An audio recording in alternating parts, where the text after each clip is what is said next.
Assalamualaikum warahmatullahi wabarakatuh. Hai guys, bertemu lagi bersama kita berempat. Perkenalkan, nama saya Jembaris Gilkoto. Saya Syafriani. Saya Resti Putri Navia. Saya Delia Gusrin.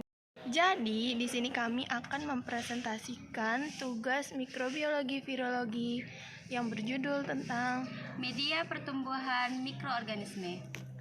Silakan menonton. Media pertumbuhan mikroorganisme. Member of group yang pertama Jembaris Gilkoto, yang kedua Hesti Afiliani, yang ketiga Resti Putri Navia, yang keempat Delia Gusrinda. Media pertumbuhan bakteri dan jamur. Di dalam media, terdapat definisi media, syarat media, kandungan media, klasifikasi media, cara membuat media, dan contoh media. Klasifikasi media dibagi menjadi 3, yaitu berdasarkan susunan media, berdasarkan konsistensi, dan berdasarkan sifat dan fungsi. Nutrisi dan medium mikroba, yaitu susunan kimia sel mikroba relatif tetap, baik unsur kimia maupun senyawa yang terkandung di dalam sel, atau disingkat dengan tempat untuk menumbuhkan mikroba. Mikroba memerlukan nutrisi untuk memenuhi, pertama, kebutuhan energi, kedua, bahan pembangun sel, ketiga, sintesa protoplasma dan bagian-bagian sel lain. Dari setiap mikroba mempunyai sifat fisiologis tertentu sehingga memerlukan nutrisi tertentu pula.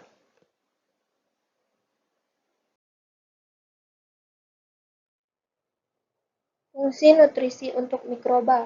Yang pertama, setiap unsur nutrisi mempunyai peran tersendiri dalam fisiologi sel. Yang kedua, unsur tersebut diberikan ke dalam medium sebagai kation garam anorganik yang jumlahnya berbeda-beda tergantung pada keperluannya. Misalnya, silika atau Si pada mikroba, diatom, dan alga tertentu diberikan dalam bentuk silikat untuk menyusun dinding sel. Selanjutnya, jasad hidup dapat menggunakan makanannya terbagi dalam 2 bentuk.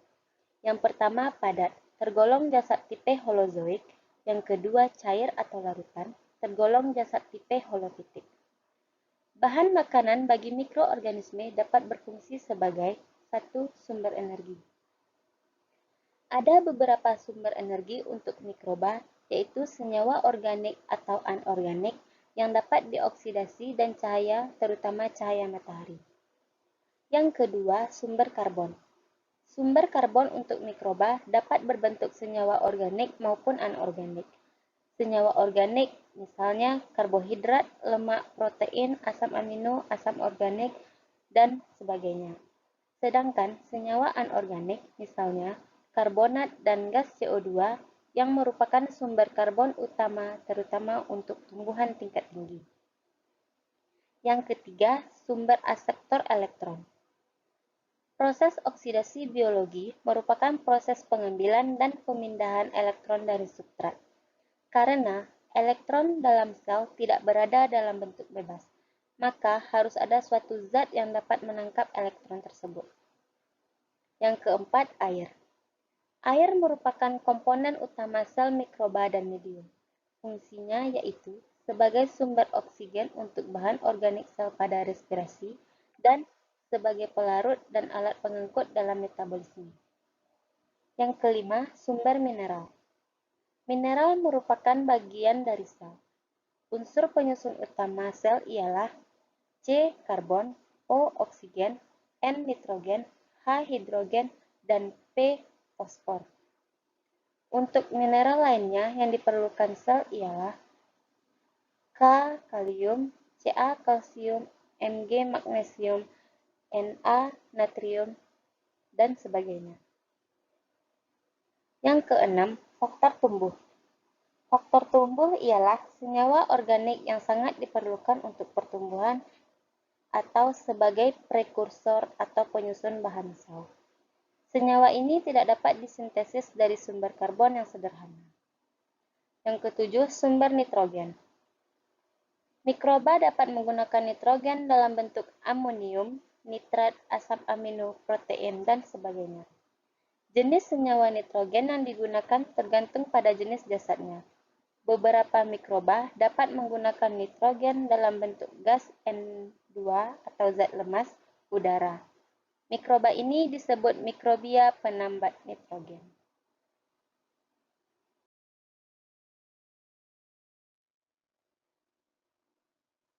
Selanjutnya, penggolongan mikroba berdasarkan nutrisi dan oksigen. Yang pertama, berdasarkan sumber karbon, dibedakan menjadi A. Jasad fototrof, yaitu jasad yang memerlukan sumber karbon dalam bentuk anorganik, misalnya karbon dioksida dan senyawa karbonat. Yang B. Jasad heterotrof, ialah jasad yang memerlukan sumber karbon dalam bentuk senyawa organik. Yang kedua, berdasarkan sumber energi. Dibedakan menjadi yang pertama jasad fototrof, yaitu jika jasad menggunakan energi cahaya. Yang kedua, jasad kemotrof, yaitu jika jasad menggunakan energi dari reaksi kimia. Yang ketiga, berdasarkan sumber donor elektron. Dibedakan menjadi yang pertama, jasad litotrof, ialah jasad yang dapat menggunakan donor elektron dalam bentuk senyawa anorganik seperti H2, NH3, H2S, dan S. Yang kedua, jasad organotrof, ialah jasad yang menggunakan donor elektron dalam bentuk senyawa organik. Selanjutnya, berdasarkan sumber energi dan donor elektron. Digolongkan menjadi yang pertama jasad fotolitotrof, yang kedua jasad fotoorganotrof, yang ketiga jasad kemolitotrof, yang keempat jasad kemoorganotrof. Selanjutnya, berdasarkan kebutuhan oksigen, dibedakan menjadi yang pertama jasad aerob, ialah jasad yang menggunakan oksigen bebas sebagai satu-satunya aseptor hidrogen yang terakhir dalam proses respirasinya. Yang kedua, jasad anaerob. Sering disebut anaerob obligat atau anaerob 100%, ialah jasad yang tidak dapat menggunakan oksigen bebas sebagai aseptor hidrogen terakhir dalam proses respirasinya. Yang ketiga, jasad mikroaerob. Ialah jasad yang hanya memerlukan oksigen dalam jumlah yang sangat sedikit. Yang keempat, jasad aerob fakultatif, ialah jasad yang hidup dalam keadaan anaerob maupun aerob. Jasad ini juga bersifat anaerob toleran. Yang kelima, jasad kapnofil, ialah jasad yang memerlukan kadar oksigen rendah dan kadar karbon dioksidanya yang tinggi.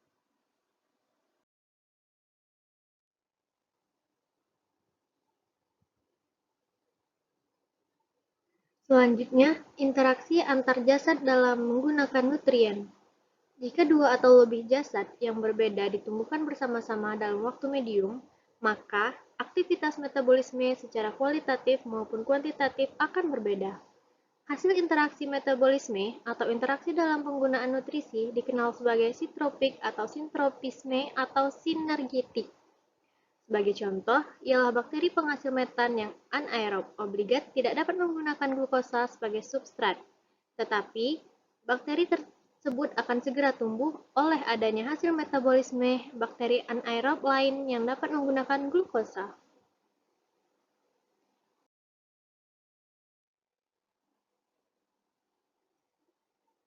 Medium pertumbuhan mikroba. Susunan dan kadar nutrisi suatu medium untuk pertumbuhan mikroba harus seimbang agar mikroba dapat tumbuh optimal. Banyak senyawa yang menjadi zat penghambat atau racun bagi mikroba juga kadarnya terlalu tinggi. Misalnya, garam dari asam lemak, gula, dan sebagainya. Banyak alga yang sangat peka terhadap fosfat anorganik. Dalam medium yang terlalu peka, aktivitas metabolisme dan pertumbuhan mikroba dapat berubah. Beberapa komponen penyusun medium dapat juga berfungsi sebagai buffer.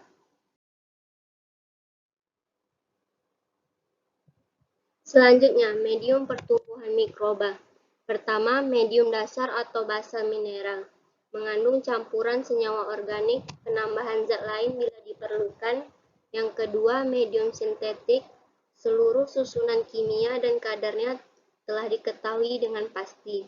Apabila diinkubasikan dalam keadaan gelap, dapat digunakan untuk menumbuhkan bakteri nitrifikasi kemotrotrof. Yang ketiga, medium kompleks. Susunan kimianya belum diketahui dengan pasti. Medium ini dapat untuk menumbuhkan mikroba kemoheterotrof aerob maupun anaerob, baik yang memerlukan maupun yang tidak memerlukan faktor tubuh. Selanjutnya, media pembiakan. Berdasarkan sifat fisik dibedakan menjadi 3.